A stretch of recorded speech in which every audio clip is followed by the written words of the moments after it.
Who would you say are the historical romance authors who have influenced your work the most?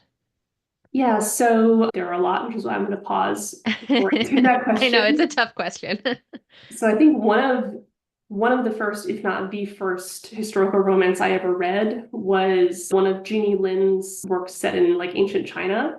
That really opened my eyes to what historical romance could be in terms of moving outside of like, Regency England. I loved the way that she was able to blend like the sort of modern romance vibes with something that felt very authentic to that period, or at least what I understand of that period, not having any expertise in it. So that was definitely an inspiration in how to make things feel authentic and accurate while also like giving you those romance butterflies.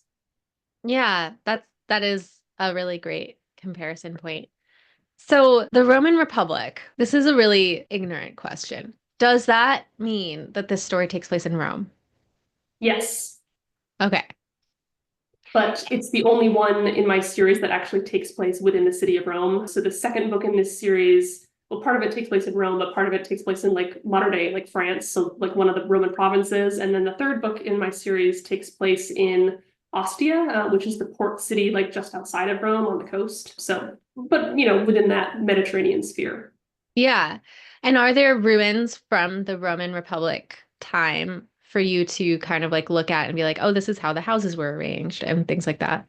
Yeah, I think one like big misconception that people often have from looking at a lot of ruins is that the sort of like white marble aesthetic, like in reality, like things were painted very brightly. They were like, you know, very eye-catching colors and very elaborately decorated. So that's something that, when you're looking at a ruin of a building, you sort of have to like project that viewpoint onto it. But yeah, I think like Pompeii is a great example because it's unfortunately so well preserved because of the volcano eruption. They have some really beautifully preserved, mosaics and frescoes and all of that to get inspiration from. Yeah, that's fascinating.